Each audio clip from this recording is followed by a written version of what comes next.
Hello, everyone. It's Wednesday, January 31st. We got a bunch of stuff to cover and everything, some really good stuff, and there's some stuff, and pay attention to me, please. There's some stuff there's a lot of folks out there not going to be very happy with, and to be perfectly honest, I'm at the top of the list. So, nevertheless, good stuff right here. First thing that happened, we submitted our application for the folks in these counties that were affected by the August 28th through the 30th floods in 2023.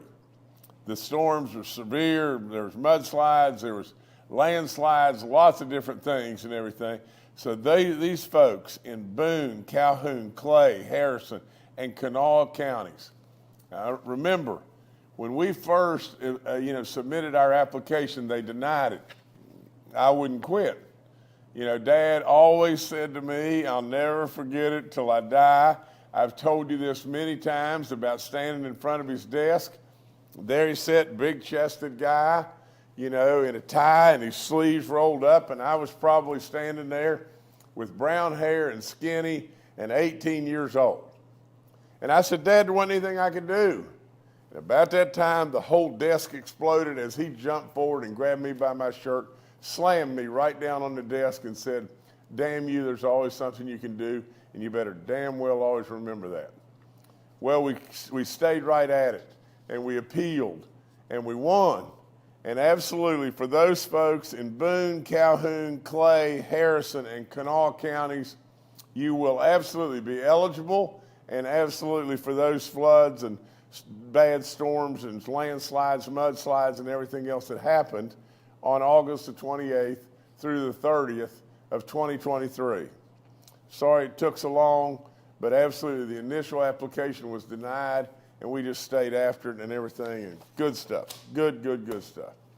Now, like I told you a second ago, there's some things here that are not very good, and there's some things here that absolutely I know you're going to be really upset about. The first thing is this. Two federal agencies. Well, you're smart enough to figure this out. I mean, you can figure it out. We're a state that probably doesn't align with the thinking of the Biden administration at all. It doesn't mean that we shouldn't be respectful. That's the presidency of this incredibly great country. But two agencies now have shown up right almost at the same time. That's USDA and Fish and Wildlife. What the first thing USDA has done is said, our state wildlife center in French Creek is temporarily closed due to an abrupt decision by the USDA to no longer recognize an indefinite variance for a secondary containment fence that was issued 24 years ago. So the bottom line is just this. There's a fence that is a secondary containment fence that literally could have gone around the facility, and we had a variance and have had that variance in place for 24 years, and now they show up and say, nope, not going to do it now. Not going to do it. Close it down. And so really and truly, it's so bizarre, it is absolutely just drives me nuts. But it only gets worse. From the standpoint of French Creek and everything, we say, well, can we not at least take pictures of the groundhog on Groundhog Day? I think it's called French Creek Freddy. Can we not, nope, can't do that. Can't do it. Can't do anything. A lot of folks come and visit, especially on Groundhog Day, and nope, we're not going to be open. So just, I don't get it. It's really, like it or not like it, but this is a move by folks that are trying to basically punish states. And you see what's going on with President Trump. I mean, it's for God's sakes a living. You see what's going on with me. I mean, for God's sakes a living. It is absolutely purposeful and direct, and it is the last thing that our federal government needs to be doing. Now, if that's not bad enough for you, get this one. You know, Fish and Wildlife shows up and says, here's exactly the words, and I want to make sure that I get this exactly right. But they said, your trout stocking program in West Virginia is over. Now, what it all centers around is forevermore, we get a $19 million grant for the federal government that goes towards trout stocking. It goes towards all the programs and Fish and Wildlife, all kinds of stuff. It's automatic. It's automatic. So what do? They show up and say, you know, if you continue your trout stocking program in West Virginia the way it is right now, absolutely, your grant is completely denied. Well, I mean, so it's blackmail. You know, we can't function and do our Fish and Wildlife great things that have been done in this state beyond belief if somebody's got a gun at your head. And so what do? Here, you know, we try to figure out, we try to work with them, and what's it all about? Here's what it's all about. It's about that they believe that the trout that we stock in the streams are attacking this little minnow or whatever. I don't know exactly what it is, but it's called a candy darter. And I think there's even some that are called, there's like seven different species of this. You know, there's like some that are called like diamond darters, and then the blue crayfish, you know. But with the trout that we're stocking, you know, our folks, now get this, now you have got to understand this. There's nobody alive that you know that's been in the woods and been on the streams more than me. Nobody loves it more. Do you honestly think that I would do anything that would endanger us, endanger, you know, wildlife? I mean, really? And our folks in the DNR and all the wildlife folks, they do not agree with this. 100% they don't agree. We asked them to let WVU do a study for a year to determine the validity of this claim, you know, that they're saying, nope, not going to do it, not going to do it, and everything. And what did they come back and say? Nope, we're not going to do that either. So get this now. There's 4 streams in the state. They will let us stock fish in some of the streams, but there's 4 streams in the state that they said, nope, we're not going to do at all. Not at all. Camp Creek, gone. Laurel Creek of Cherry, gone. North Fork of Cherry, gone. Pinnacle Creek, gone. Now, in addition to that, think about this one for just a second. Buffalo Creek, Cherry River, Cranberry, you know, New River at Cass, Greenbrier River at Cass, Greenbrier River at Durbin, Knapp's Creek. I mean, it just goes on and on and on.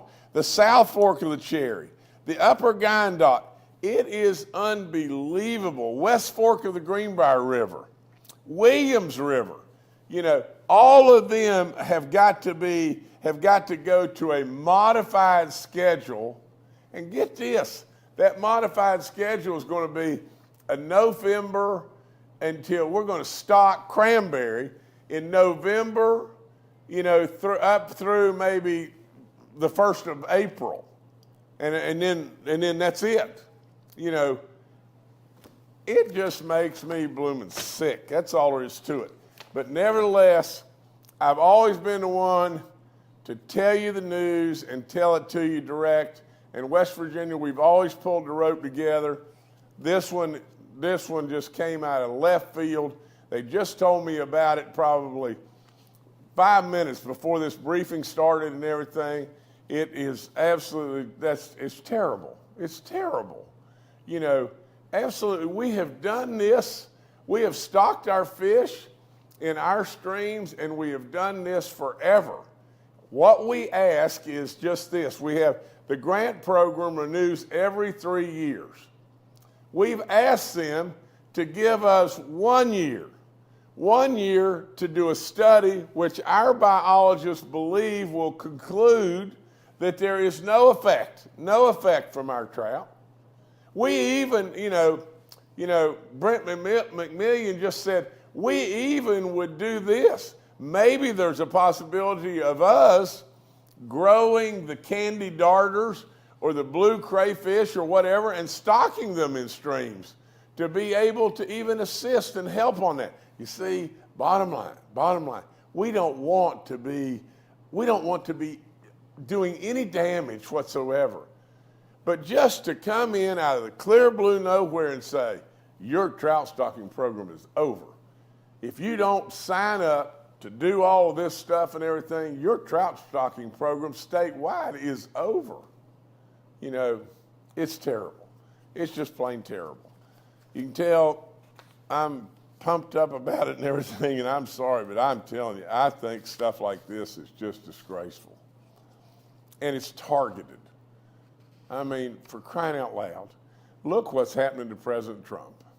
I mean, it doesn't take a rocket scientist to go back in time and look at investigations and all the different stuff that's happened to me, But I purposefully have just laid that aside, and I absolutely think what's going on with our former president is just disgraceful.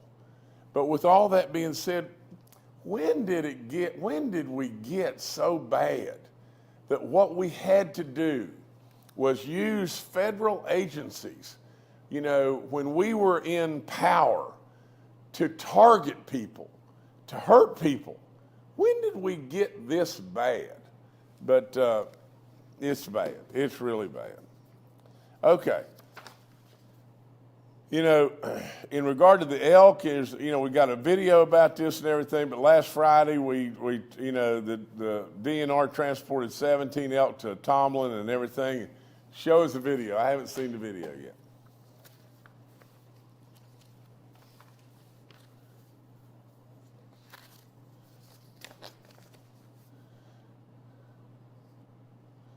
Now, how about that? That's our DNR work right there. Right there. And those little rascals are going to be having babies before long, too. Isn't that something? Is that not something else?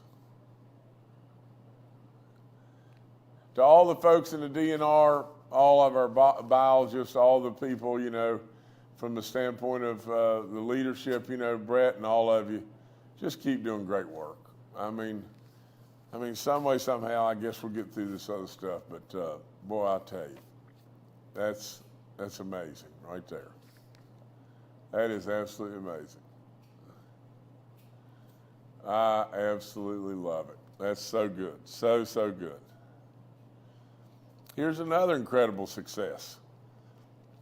The harvest of black bear in West Virginia was 22,830 bears during the archery and firearms season. It was a 64% increase. Like I told you, you've seen the pictures of the bears, that right beside, one of the blinds that I hunt out of. Look at that. Look at that. It's, and those bears are all 150 to 225 pounds. It's amazing. I just keep doing the good work. Okay, let's go to something else here. We are announcing right this minute a new operation. It's called Operation RIP, Rest in Peace Potholes. Now, we're going to absolutely, we always tried to accomplish the getting rid of the potholes. We've done it the last couple of years. We've always wanted to accomplish that by Memorial Day, end of May. Well, right now we got some bad ones. and we've got a little bit of a break. You know, the asphalt plants close in the winter. You can't do anything about it. You know, the asphalt plants are closed and everything. But with this break in the weather, we're going to launch an all-out assault on trying to take care of the worst. And so, and if the weather continues and everything, we'll pour it on, and we'll absolutely just keep the pressure on and everything, these terrible potholes and everything, because I can tell you there's some tough ones. That's all there is to it. Just the other day, I was coming down the turnpike, and you know, I don't remember exactly the mile marker, but nevertheless, as I was coming down the turnpike, there was a series of 4 or 5, and they were tough. They were really bad, and they could cause big-time wrecks and everything. And they're addressing that right now, and they're trying to make some headway and get that taken care of right now. But you know, it's wintertime in West Virginia. We're doing an incredible amount of work. We've done that and done that and done that to our secondary roads. We're trying to do everything we possibly can to have the best of the best and everything. It's wintertime in West Virginia, and absolute potholes just occur out of nowhere. And I know they're tough on your vehicles and everything else, and we're trying. We're absolutely trying, and we're going to try even harder. So I get it with all in me. My dad would say, don't confuse effort with accomplishment. I agree with that wholeheartedly. And I'm going to be stuck on and run through the finish line until I'm out of here. But we have a gentleman with us, is Jake Baumgartner, and Jake is going to talk to us about this program that we're announcing and launching right now. So Jake, take over. Thank you, Governor. I guess I'm dressed appropriately in black since we're killing some potholes today throughout the state. We were able to get a plant in Poca open. And so we're currently patching with hot mix in Kanawha, Boone, Putnam, Clay, Mason, Cabell, Lincoln, Logan, Mingo, and Wayne counties. And then with our cold patch, which we get in bulk or we buy it in bags, we're out in all 55 counties as we normally are. As you all can imagine out there, last week, when I came to work, the temperature was reading -2 degrees in my vehicle, and so by the end of the week it was up in the 60s, and that freeze-thaw cycle is heck on our roads, and so we had some pop-outs from that freeze-thaw cycle, and it's pretty normal. It was exacerbated this year with that one freeze-thaw cycle, and so we're out in full force. We will do everything we can with all the resources we have to get the potholes patched. I know you will, and if I could just add just this real quick and everything. Let me tell you, I don't care what it is. When you have a freeze-thaw cycle like as severe as we have in West Virginia, it causes havoc to our roads, guaranteed. So if it gets, like what Jake just said, if you go -2 and then all of a sudden, boom, you're at 60, it causes all kinds of havoc to our roads and everything. So I know these folks are doing a heck of a job. We should absolutely celebrate them. We're going to continue to try to do everything we possibly can. And so we got a brand new operation. I love it.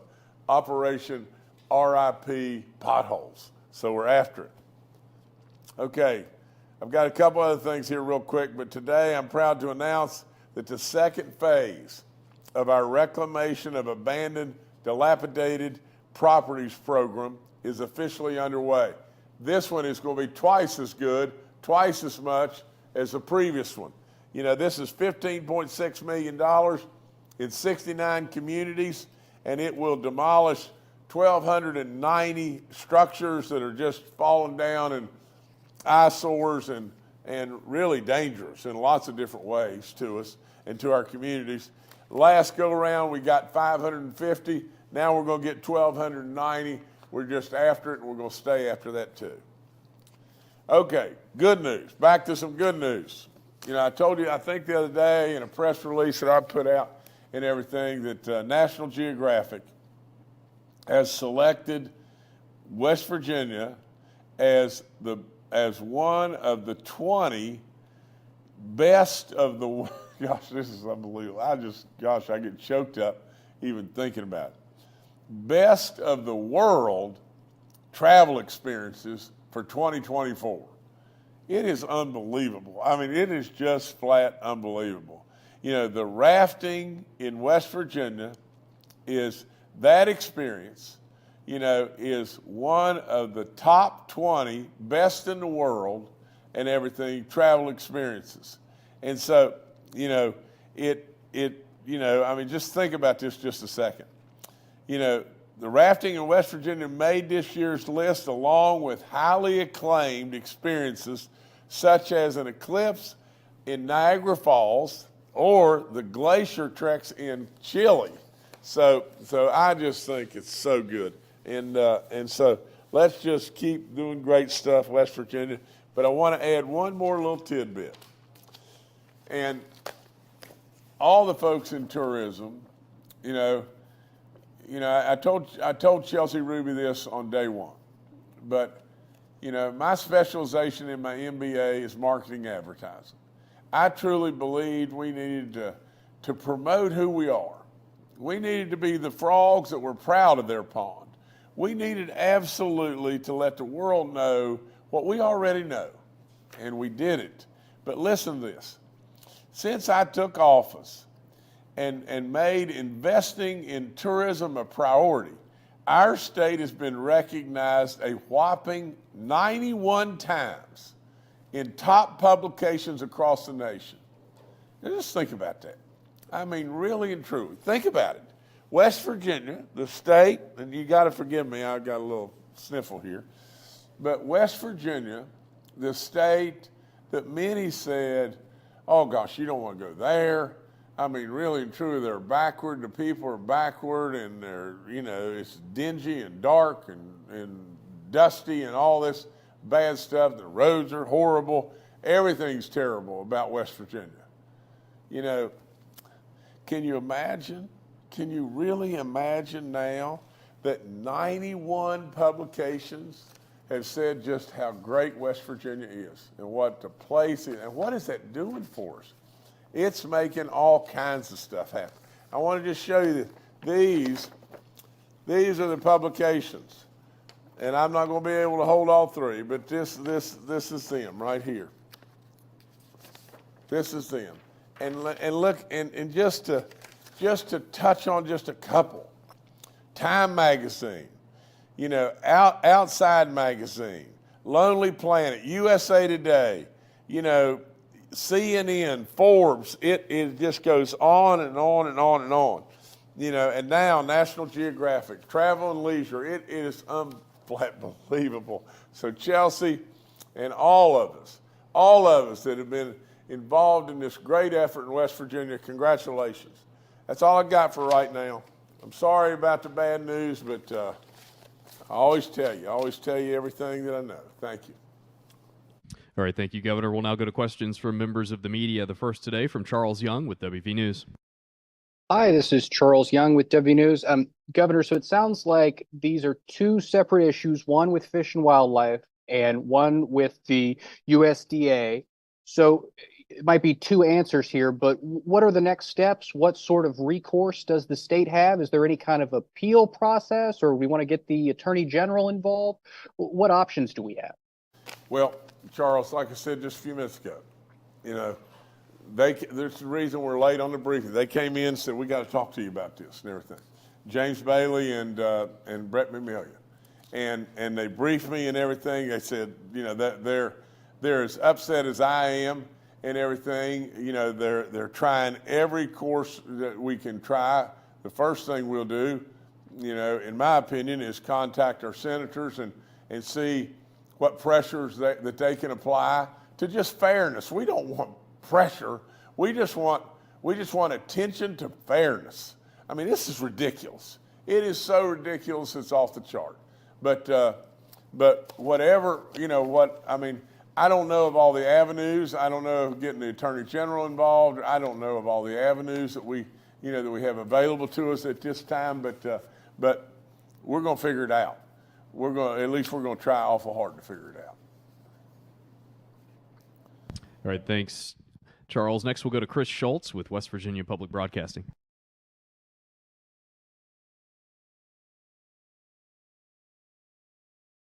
Hi, Governor. Can you hear me? How you doing? Yeah, we got you. Okay, great. Sorry about that. Had a bit of a lag there.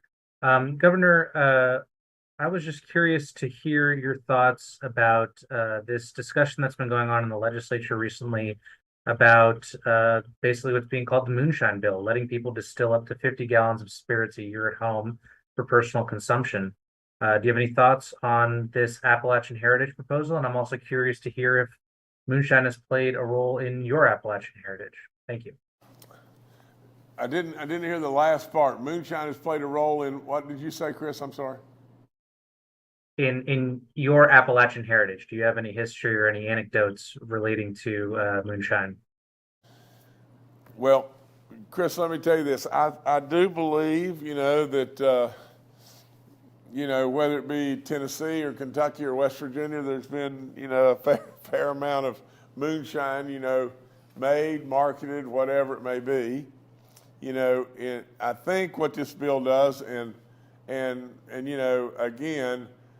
there'll be all kinds of different gyrations and everything. Let's see what happens when it comes to my desk and everything. But here's what I understand about it. Basically the bottom line to the whole thing is it makes it legal in West Virginia that a household can make up to 50 gallons of moonshine, okay? But yet the federal government, the federal guidelines are still, from what I understand, are still illegal, So all that being said, 50 gallons of moonshine, it seems to me like a lot of moonshine and a lot of people that may be having a hard time finding their way home. But nevertheless, let's just wait, Chris, and wait till it comes to my desk and see. I'm always proud, of our heritage, but I'm not proud of illegal heritage, but I'm proud of who we are in West Virginia. So nevertheless, we'll get through all the floor debates. We'll get through all the stuff. Let it come to me, and let me get some advice from my advisors and everything, and we'll decide what to do. All right, thanks, Chris. Governor, I'll turn it back to you. Okay. Again, for crying out loud,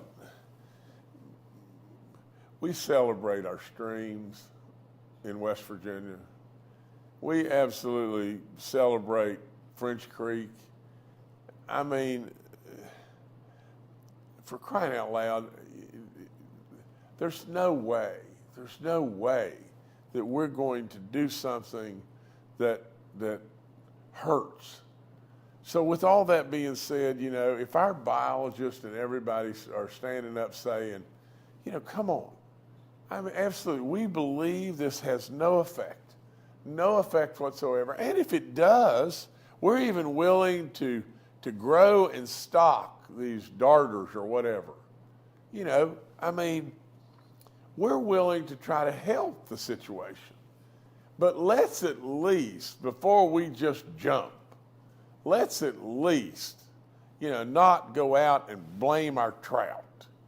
Blame our trout for eating the darters and causing an issue there and absolutely shipwreck our fishing pleasures, shipwreck the economy of trout stamps and everything that bring goodness to West Virginia. Just think about this for a second. The tax that you pay on ammo that you go buy, where does that tax go? It goes to the federal government.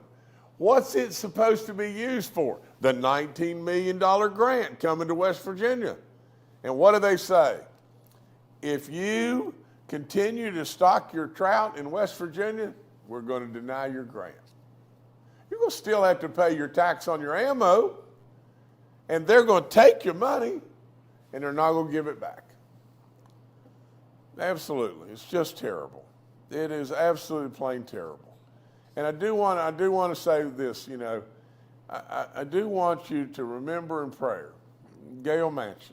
She just was involved in an accident, you know, a car accident and everything, got banged up pretty dadgum bad. You know, I was texting back and forth with Senator Manchin last night, you know, but we absolutely want to keep Gail in our prayers.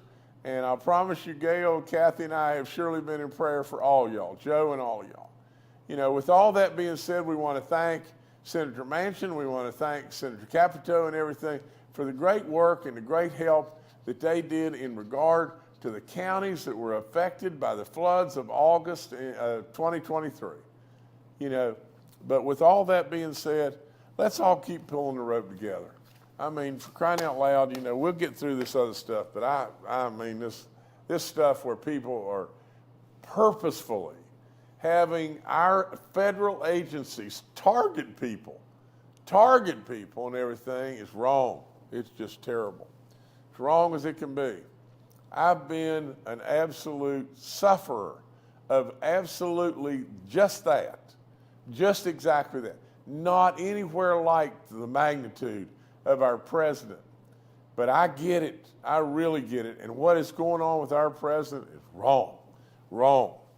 President Trump, you know, I know you can maybe hear me from time to time, your advisors will tell you, but I stand rock solid with you and your family. You know I've done that forevermore, but what is going on, I just hate it. I hate it like crazy for you and your family and everything and all the great work you did for our country. We appreciate it. That's all I've got.